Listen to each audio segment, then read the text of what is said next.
this is an iHeart podcast. Guaranteed human.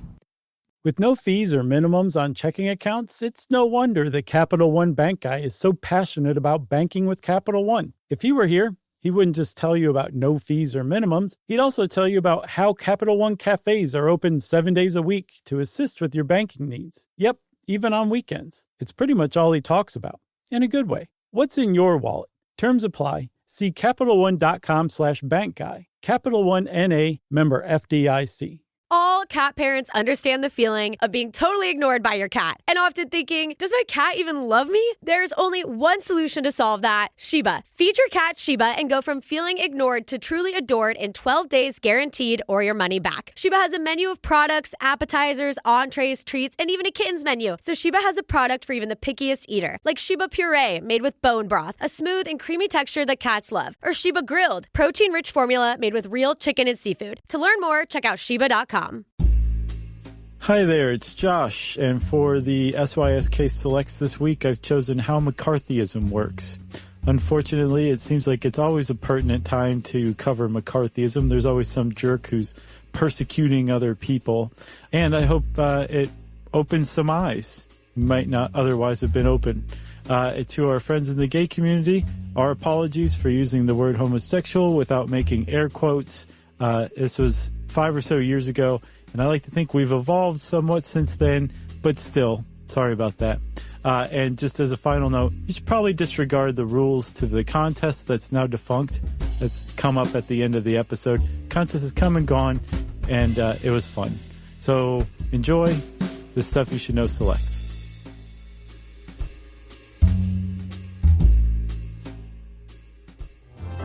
Welcome to Stuff You Should Know from HowStuffWorks.com.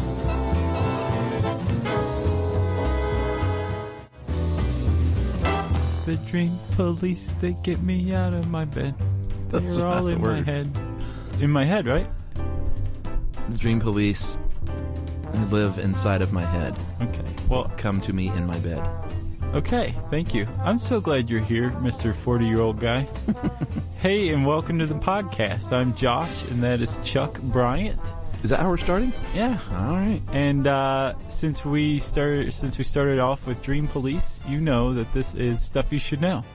And you actually now know more about the Dream Police than you did before, I'll wager. Yeah, that's one of my Halloween costume goals one day, is to dress up as a dream policeman. How would you do that? Just mimic what they did on the cover. They were like these white police uniforms, and it was all white. Huh. It's cool. Okay. I saw a tour t-shirt, an original tour t-shirt. Who is that? Cheap Trick. Oh, is it? Yeah. No, I didn't know that. That was my very first concert. Nice. Mm-hmm. Was it the Dream Police tour? No, I'm not that old. Okay. It's the one-on-one tour. So, I'm Josh. That's Chuck, Charles W. Chuck Bryant, and this is the weirdest intro we've ever done. Yeah. Hands down. But we're here. We've started. How Stuff Works can only afford so much tape, so we can't go back and record over this. Nope. So we're just going to plug ahead. All right. You ready? I'm ready. Chuck. Josh. We talked about Cheap Trick, but have you ever heard of another band called the Dixie Chicks? Indeed. You have? Uh-huh, sure. So you may remember that back in 2003, and I believe March of 2003, apparently like 10 days before the U.S. invaded Iraq, but when everybody knew that the U.S. was about to invade Iraq, the Dixie Chicks had a concert in London. Yeah. And on stage, the lead singer, whose name escapes me at the moment. Natalie, I believe. Okay, Natalie. She basically came out and said that they opposed the war, and that they opposed the violence, and that here was the kicker, that they're ashamed that the President of the United States is from Texas. Dixie Chicks are also from Texas. Right. But they were saying they're ashamed of the president, right? Yeah, I remember that. This is in London, and they still did not have an easy time of it. Immediately, the international press jumped on it. Yeah. It made its way back to the United States, and it was war on the Dixie Chicks and their lack of patriotism and their disloyalty. People held demonstrations where they burned their CDs and T-shirts and stuff. Ultimately, there was a radio group called Clearwater, I believe, that refused to give them any radio play. And it was pretty rough going for them. They couldn't get any work or anything like that for several years.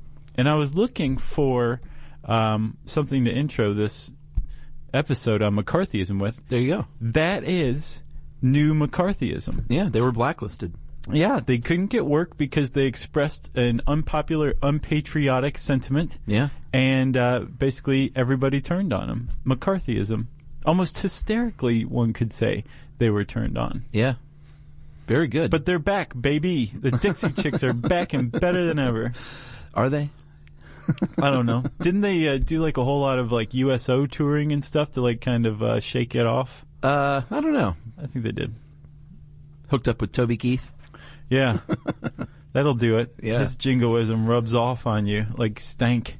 You get near that guy and you just like start to turn red, white, and blue. McCarthyism, is that where we are? Yeah, I think I got us there. So where do we start with this, man? Communism? Well, let's define McCarthyism. I mean, that's a pretty good modern touchstone, but there's an actual definition of it. What does Webster say? Well, what is the American Heritage Dictionary? Hey, man, Webster was British. You turn to the American Heritage Dictionary to look up McCarthyism. That's right. The political practice of publicizing accusations of disloyalty or subversion with insufficient regard to evidence. So that's kind of the key there. Yeah, it's basically saying, like, I publicly accuse you of being disloyal to this country and not caring about mom and apple pie and baseball, and I'm going to tell everybody about it. And I do, even though I don't really have any real evidence. It's just suspicion. Yeah. It's railroading. And this was all because of Jenny McCarthy, right? Yeah. Cormac McCarthy? Sure. Okay. No, of course. Joseph McCarthy. Yeah. That was his name, and he was a senator. Should we give a little background on this guy? Yeah, born in 1908, if I'm not mistaken. That is right. He's a Scotty. He went to Marquette. Golden Eagles. Go Golden Eagles. Really? Yeah. You know them from basketball? No, I looked it up. Oh, okay. I was going to say, it's pretty impressive. I do know them for basketball, though. He became an attorney in 1935 during the Great Depression and became the youngest circuit court judge in Wisconsin history in 1939. At the age of 31. Very young. Yeah, that is young for a judge. Even then, even in old-timey times. That's right.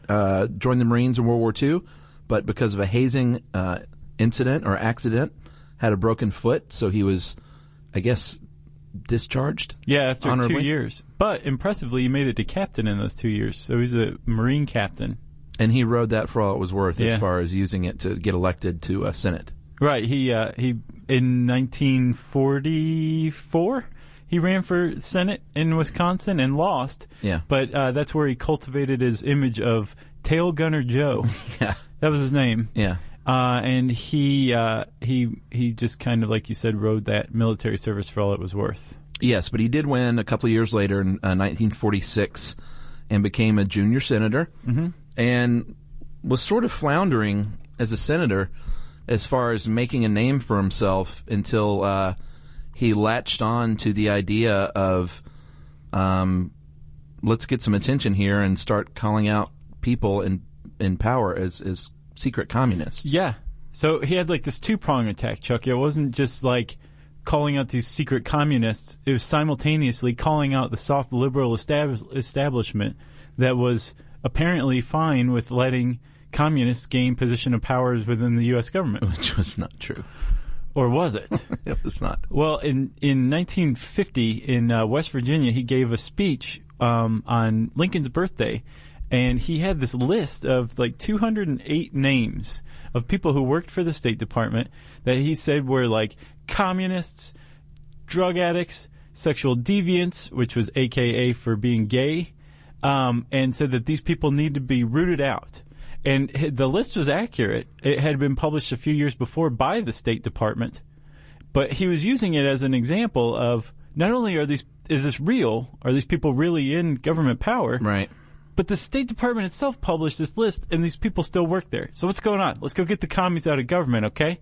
And almost immediately, this fervor, this anti-communist fervor that had just been kind of slumbering and was there and taking shape. Right. It was plenty there. People didn't like the communists in the U.S. before McCarthy. That's right. But McCarthy came and added a level of jingoism to it that just completely created this anti-communist hysteria in America. Yeah, there's a little bit of, I don't know about controversy, but back and forth about how many people are on this list. Initially, he said 205, but then when he submitted the speech formally to Truman the next day, or I think 2 days later, it was 57 names. Right. And so it's kind of gone back and forth over the years on whether it was 205 or 57. So I think the original list that he got his hands on and was unedited was 205, but possibly there's just 57 communists on the list and the rest were drug addicts or alcoholics or whatever. Oh, okay. The irony is, Chuck, that had he been screened by that State Department test, he probably would have been on the list himself because he was a pronounced alcoholic, Joe McCarthy was. And, did you know this? He was apparently gay. I've heard that, but there's been no proof of that. No, it is conjecture. But there's conjecture that not only was he gay, and there was rumor back in the 50s, but not only is there conjecture that he was gay, but that his top aide, Roy Cohn, and Roy Cohn's top aide, David Schein, were gay as well. Well, I think Cohn was... Was he definitely gay? Yeah. Okay. I mean, he died of AIDS in the 80s. Not that means you're gay. No. But I think he was known to be gay. Okay. Well, that one was lost on me. Of course, what's his name, too? J. Edgar. Well, yeah. So it was a weird time. Yeah, there's a lot of homosexuals persecuting other homosexuals. Yeah, using seemingly. Public office for that. Allegedly. Well, I'm curious then. I mean, is McCarthy just gay by association because Roy Cohn was? I don't know. I think it was just never proven. Like, he dated two of the Kennedy girls and was married later on. Well, he got married. Yeah, he got married in 1952, right after the first public accusation that he was gay was published in a column. That's usually so he turned around and married his secretary, and then they adopted a 5-week-old. That's kind of the formula, isn't it? I guess so. Like, oh no, I'm in love with my secretary. Right. Look, watch this. Mwah. So whether he was or whether he wasn't is kind of irrelevant, but it's fun to talk about. Yeah. Or is it irrelevant? Well, though? no, it's not. Of course not. Okay. All right. Stuff you should know.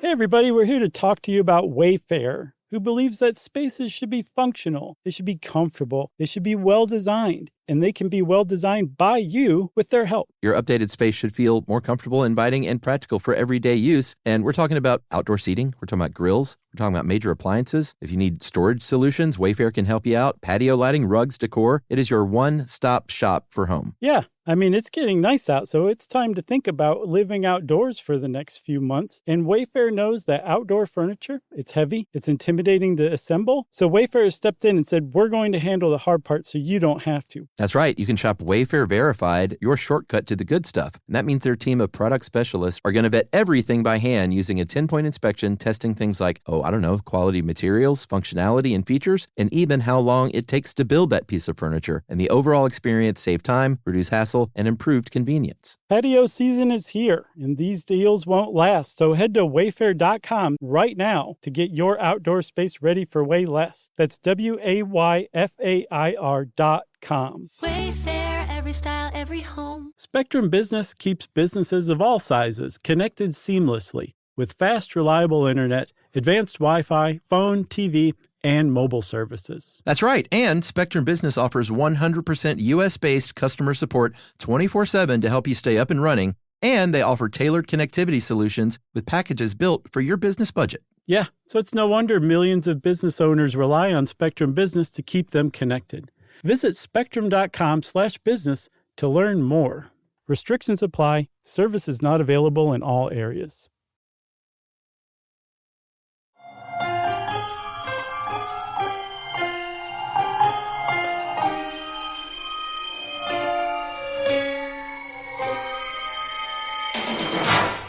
Well, let's get back to it. So he starts waving this list. The list is out there. He's got proof that the government's turning its back on known communists who work in its own ranks. And America starts just going crazy. Well, yeah, and it's important to know what's going on here at the time. This is the second Red Scare. Mm-hmm. The first one was during World War I and after, and it was pretty brutal. Yeah. Like jailing people, deporting people with not much evidence. This was the second one, and at the time, a couple of things had happened that preceded a speech. China had just been taken over a couple of months earlier by communists. Chairman Mao. Very big deal. The Soviet had just exploded their first atomic bomb. Thanks to the Rosenbergs. We'll get to that too. And leaders of the Communist Party of the United States, which I think they maxed out at about 75,000 members at a certain point, which is a lot of people. Respectable. They had been convicted of conspiring to overthrow the government. So people were ready for this speech. It was like just the icing on the cake for this fervor. Right, and I think something that's often overlooked, because all of the blame for this hysteria, if you can call it that even these days, is laid at the feet of Joe McCarthy. But he was definitely building upon, like you say, something that was already there. Like there was the Sedition Act, the Espionage Act, the Alien Registration Act. Yeah. All these were acts that were passed by the U.S. government in response to fear of communists, and he figured out how to use them to his advantage to root communists out of the country, basically. And to make a name for himself. Well, that was part of it as well, for sure. That might have been a big part of it. His big problem was that it's not illegal to be a communist in the United States. Sure it is. It's not, though. It is illegal, thanks to the Alien Registration Act, to even abet, to basically sit by and let somebody try to overthrow the government. Yeah. And that's what they used to arrest the leaders of the Communist Party of the United States. Subversion. Yeah. Yep. That's what he was trying to get everybody on. So basically, he would bring you in front of his congressional committee and just give you the business, basically say admit it. Yeah, and the other thing, too, though, is like he was immediately almost attacked by both political parties for this speech. It wasn't like the president was rallying around McCarthy. He didn't get along with Truman or Eisenhower. No, Truman was one of his great detractors. Yeah. Eisenhower was a supporter at first, but as we'll see, changed sides. Ooh. I know. But yeah, he found Truman to be a little too soft on communists, even though Truman was the one who made sure the Alien Registration Act got passed. It was a weird time. Yeah, it really was. So should we talk about the Rosenberg, since you've lobbed that out there? I have. Julius and Ethel Rosenberg very famously were executed, only Americans ever to be executed for espionage. In the Cold War. Period, right? No? No, I think the Civil War had plenty of people executed for espionage. They hung people left and right back then. And they were in fact communists. They were known communists and pled the Fifth, which a lot of people did, which ended up biting them all on their collective tuchuses. Yeah. Because that was tantamount to a lot of people as a guilty plea. Right, and of course the Fifth Amendment gives you the right to not testify on your own behalf. To incriminate yourself? Is that right? Yeah, to protect against self-incrimination. Right. The problem is I think even today a lot of people say, well, what do you have to incriminate yourself about? If you don't want to say anything, doesn't that mean you have something to hide? You're guilty. Right. And that was huge during the McCarthy trials. That if you pled the Fifth, you were basically saying, like, I'm not admitting to being guilty, and everybody said it's guilty. That's true. Yeah. But, however, the Rosenbergs, it has been found through the Venona transcripts. Yeah. And those were where they were secret Russian taped recordings that were decoded in the 40s. In the 40s. But held on to until what, the 2000s? 1995 is when they were released and made public. So now that the Venona transcripts are out, we know that Ethel Rosenberg was at the most an accessory to this, and not, a blatant seller of American secrets. But was her husband guilty? Her husband was guilty of well, here's what this says. It says they did not give the Soviets the secret of the bomb because they never possessed the secret of the bomb. Okay. And that there was evidence that Julius was passing on information to the KGB, but it was military industrial rather than atomic. Well, selling out Boeing. So it's not like they were like, yay, that's great. They were just working with the KGB on other things. But the fact that they were executed is largely looked on now that this has come out as a miscarriage of justice. Well, plus also, if they're blamed, like in this very article, they're blamed for passing along the information that gave the Russians the bomb. Not so. Which led to like one of the tensest periods in world history. Yeah. So, I mean, yeah, I imagine just their reputation, aside from the fact that they were executed, just their reputation being tarnished in that way, that's kind of a big deal. It was. But you mentioned the Venona cables. They were intercepted and decoded in the 40s. The problem was McCarthy apparently didn't have clearance enough to get his hands on these things. Oh, yeah? So this is all the evidence he ever needed, but he could never produce it. So what he did instead was use really awful bully tactics to intimidate people into admitting they were communists. And every single interview, every single session was started with the same question, as far as I understand, right? Yeah, are you now or have you ever been? I don't even have it in front of me. What was it? It is, are you now or have you ever been a member of the Communist Party of the United States? Right. That's how I thought you were going to open the show, by the way. No, I was going to talk about the Dream Police and the Dixie Chicks. How did you not see that coming? I don't know. He did all this, it should be known, from the seat as the chairman of the Senate Committee on Government Operations, which increased his level of power, but I think initially he was given that position to sort of say, here, just go play in that sandbox. Yeah. Like, I don't think they realized what power it gave him at the time. He was very smart. He knew what he was doing. But this was not HUAC. No, and let's talk about HUAC, the House Un-American Activities Committee. Yes. First established in 1937. Yeah. And it was established to investigate things like espionage, subversion, that kind of thing, including stuff by communists. But it also originally investigated subversion by the right and the left. Yeah, and it was the House, and he was a senator. Oh, yeah. So that's why a lot of people, I think, still think that he was the chairman of HUAC, but that's not the case. Well, how did he use it then? I think they worked in concert. Okay. That's the best I could figure out. And I was looking at that. I was like, well, why is it always talking about HUAC? Because they were involved in the blacklist of Hollywood. Right. But he was heading up that thing, so. So I guess maybe it was just kind of hand in hand, like you say, working in concert, because the blacklist of Hollywood happened 3 years before he even gave his speech in West Virginia.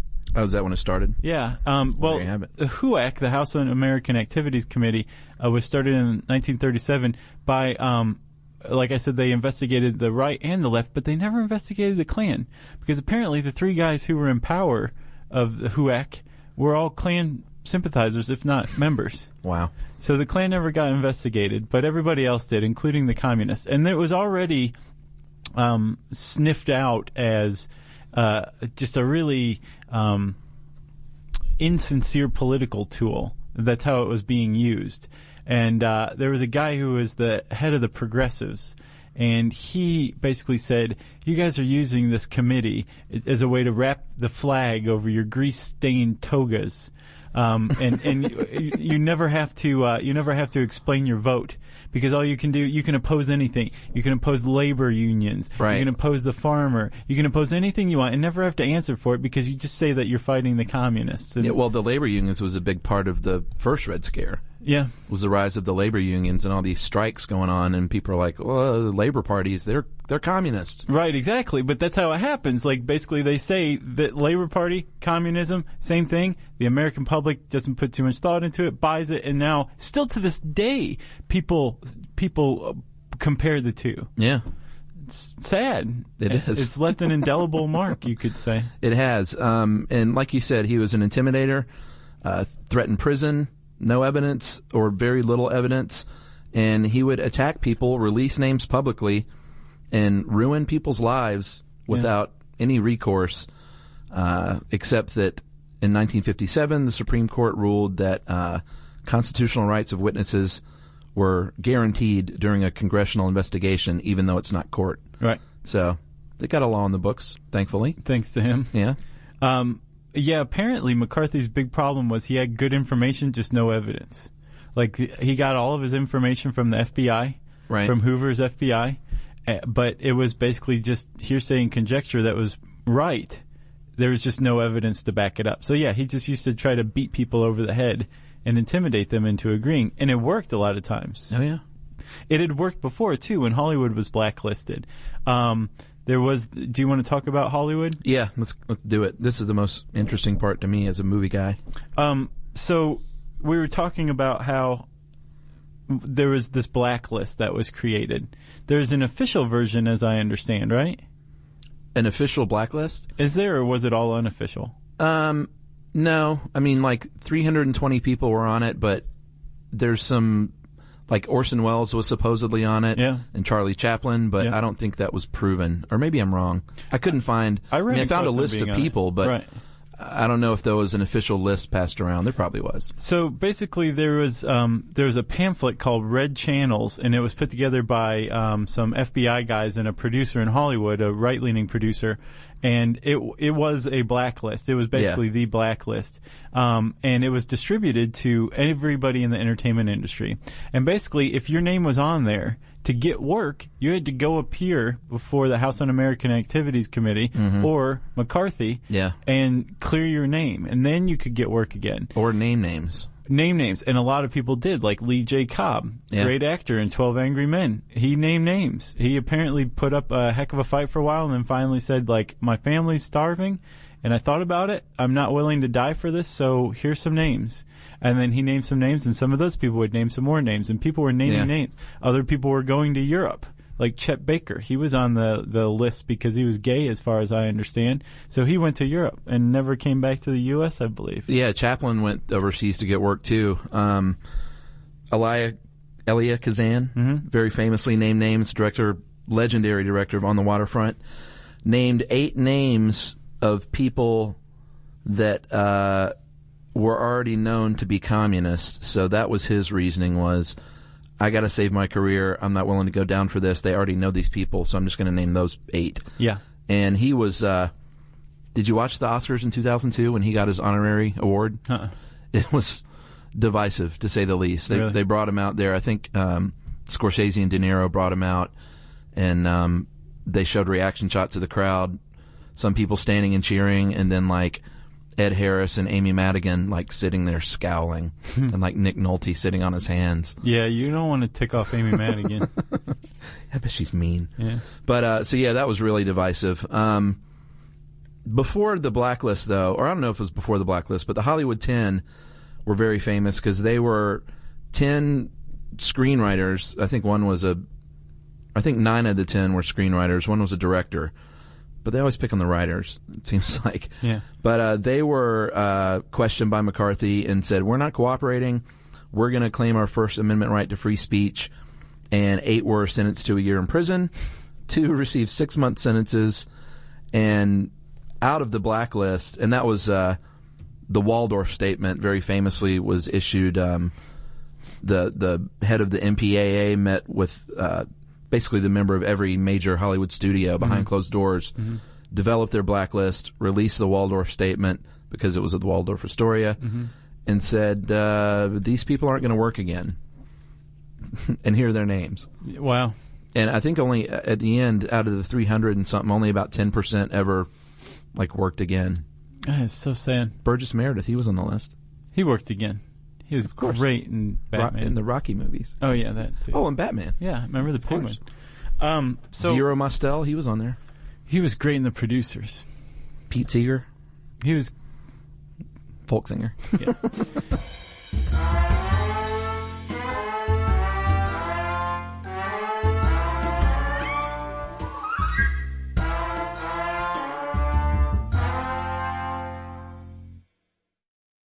Spectrum Business keeps businesses of all sizes connected seamlessly with fast, reliable internet, advanced Wi-Fi, phone, TV, and mobile services. That's right. And Spectrum Business offers 100% U.S.-based customer support 24/7 to help you stay up and running. And they offer tailored connectivity solutions with packages built for your business budget. Yeah, so it's no wonder millions of business owners rely on Spectrum Business to keep them connected. Visit spectrum.com/business to learn more. Restrictions apply. Services not available in all areas.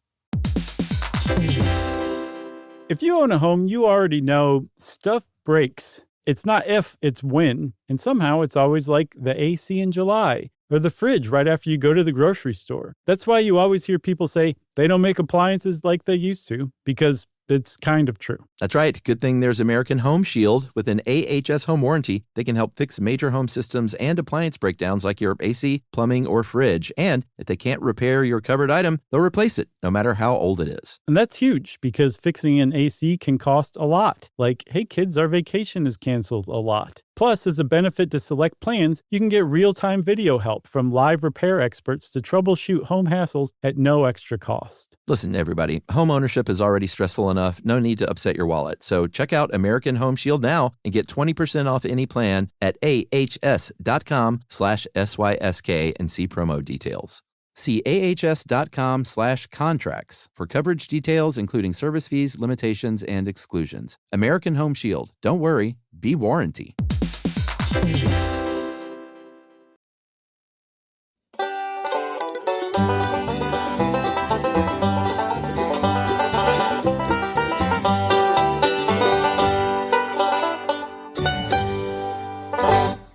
So there were like real repercussions of this, not just, basically a single senator deciding that he was going to interpret the Constitution any way he liked. Yeah. Not just whipping up this fear among the average American person. But there were people whose careers were ruined, whose lives were ruined, who just lost their livelihoods because they went to a communist meeting or something 10 years before. Or maybe even were communists. Right. Probably the big problem with this is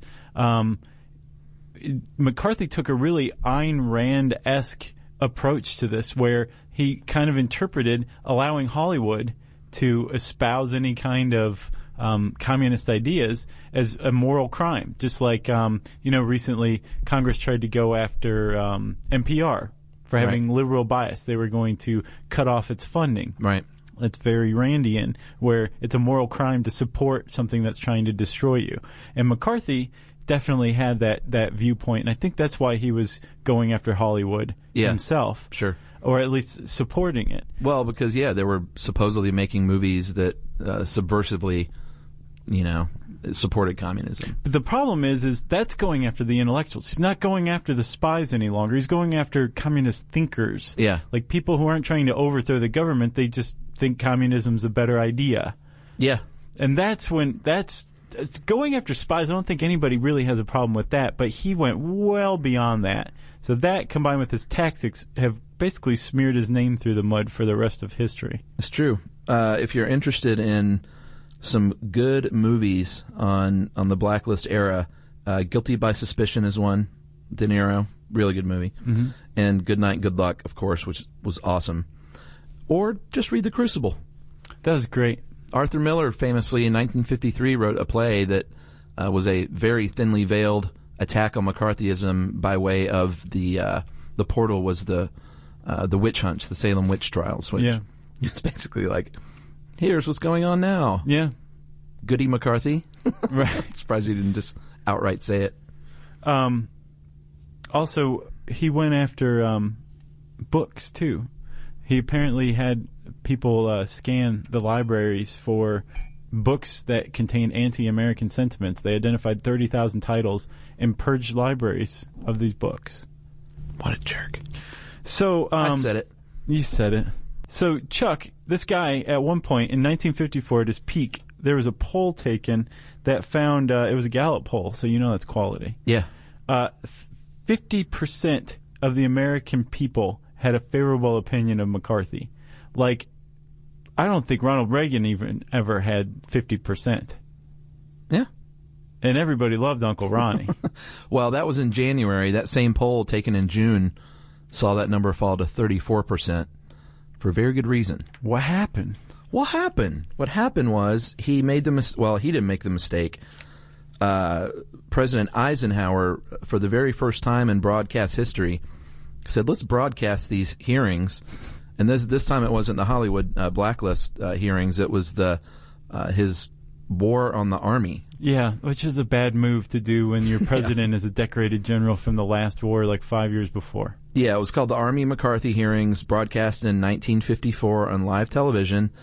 And after somewhat of a mundane start to the hearings, he started accusing very heavily decorated and respected Army officers of not being fit to wear the uniform. He told Brigadier General Ralph Zwicker, he compared him mentally to a 5-year-old, and said he was a disgrace to the uniform. Oh my God. And then everyone watching this on TV was like, wait a minute, man. This is what he's been doing? This guy is a total jerk. Yeah, because before there were transcripts and there were minutes, but they were classified. Nobody I read. think. Yeah. Well, no, they weren't out. The media was also very sympathetic, so they were portraying everything in a real light. So basically, Eisenhower was like, I'm going to give you a little rope, and I think you'll go hang yourself with it. And he did. Yep.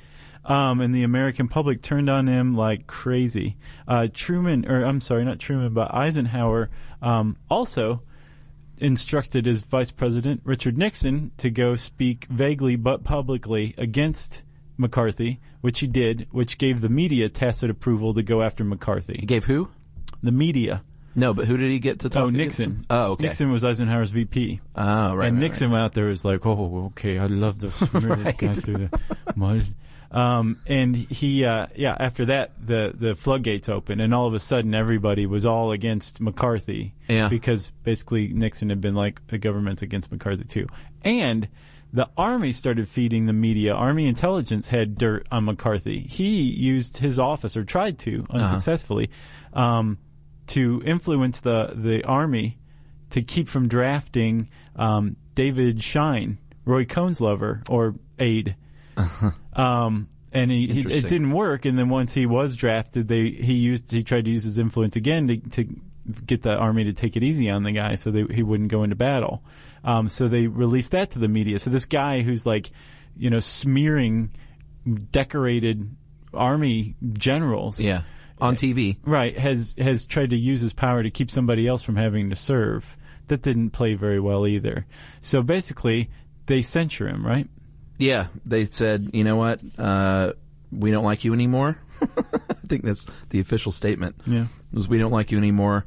Cruel and reckless, and he was censured by a vote of 65-22.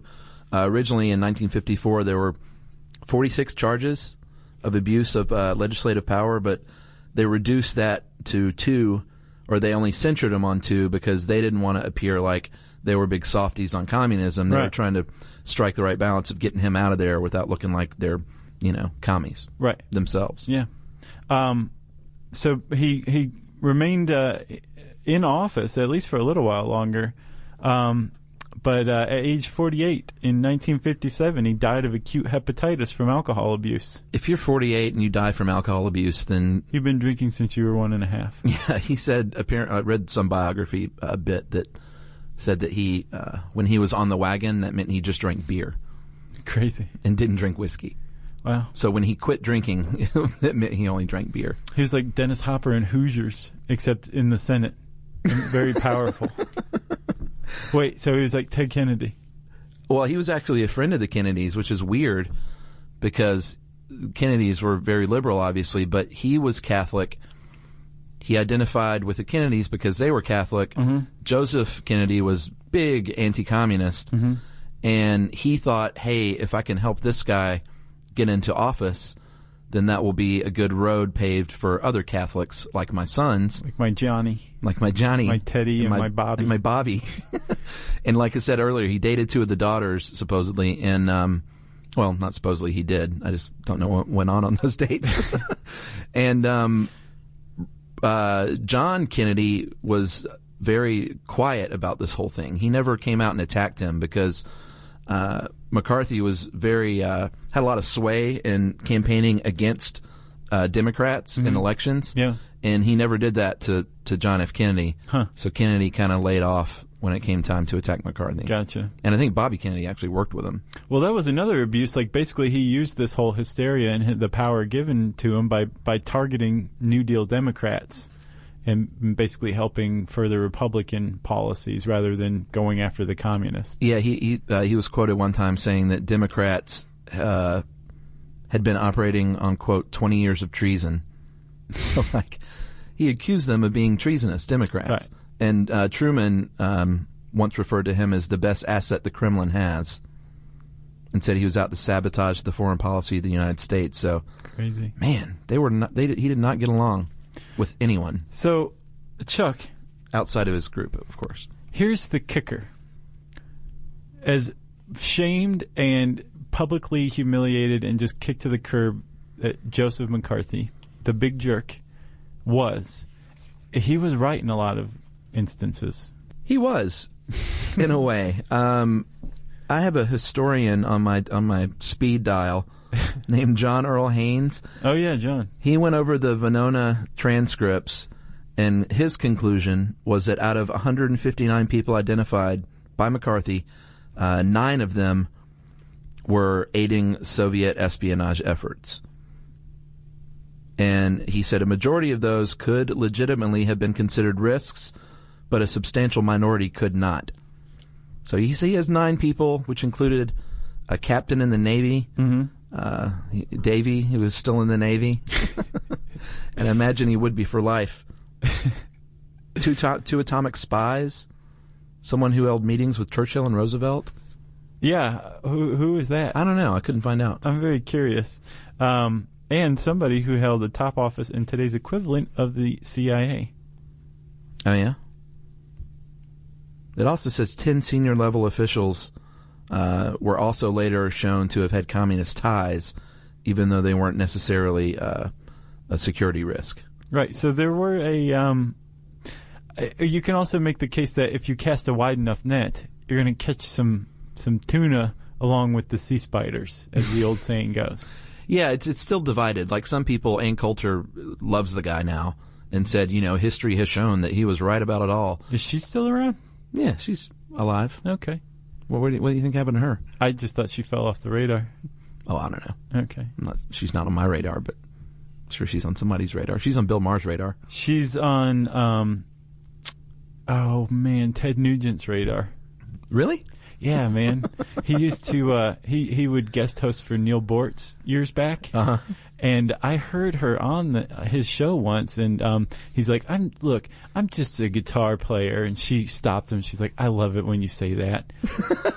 It was like, really, wow. Like, I was like, if I were Ted Nugent's wife, I'd be mad right now. That's a little creepy. Yeah.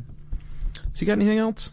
No. So, in this episode, if you come across an Stuff You Should Know quiz that mentions the McCarthyism episode, the 4 bands that made an appearance were Cheap Trick, yep, the Dixie Chicks, Billy Joel, and Ted Nugent. Wow. Who knew? I don't know. The Billy Joel, that was a cheap one. It was good. I'll take it, though. It was good, man. So that's about it for McCarthyism. It's still alive today. Instead of communists, we now target Muslims. That's sure. What a lot of people say. And the Dixie Chicks. Muslims and the Dixie Chicks. Basically anybody who opposes America invading other countries. That's the new McCarthyism. All right. I could throw an REM reference in there. I already said it. We're not going to exhume him? What? Exhuming McCarthy. It's an REM song. Oh, is it? Yeah. Well, how did you wait this long to throw that in? I don't know. I just figured it'd be a little cherry on top. All right, so the 5 bands are Cheap Trick, Billy Joel, Dixie Chicks, Ted Nugent, and REM. But Ted Nugent was in REM, so... Oh, man. Anyway, just go type in McCarthyism, McCarthyism, into the search bar at howstuffworks.com, and that will bring up new stuff that we didn't even touch on, including factual errors about such groups as the Rosenberg family. And I said search bar at howstuffworks.com, which means it's time, finally, for SYSK Contest Rules.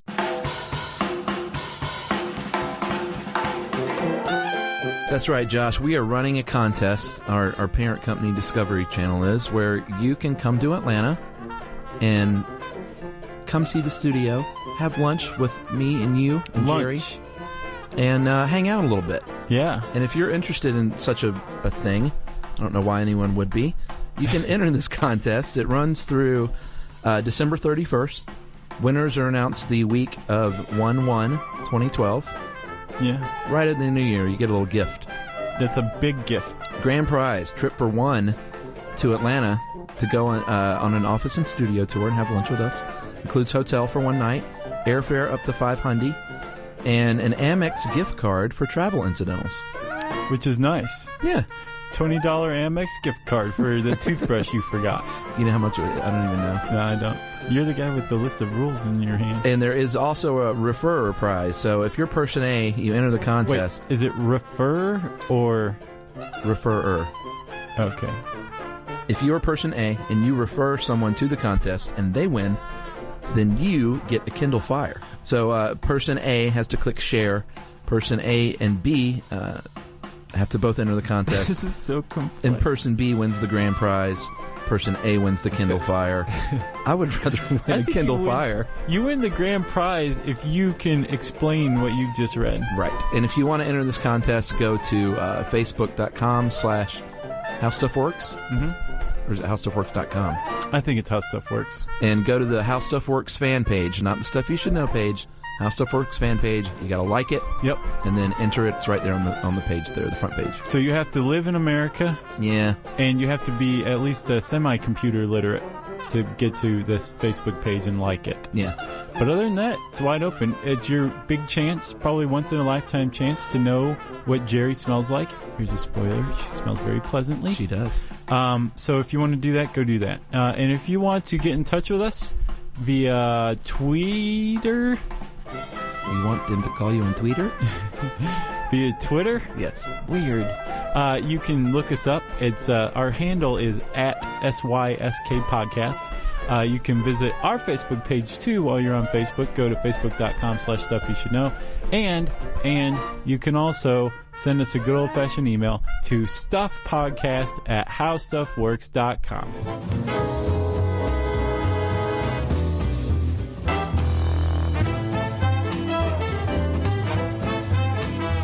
For more on this and thousands of other topics, visit howstuffworks.com.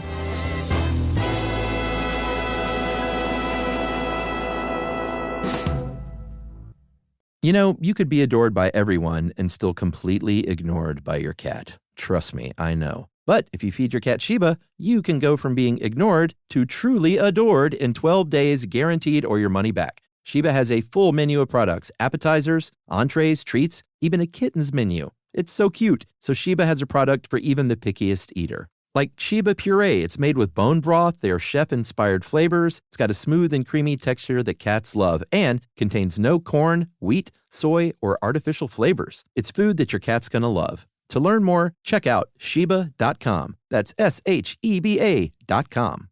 Introducing the all-new Mazda CX-5, featuring more connection. Hey Google, where's the nearest Pilates class?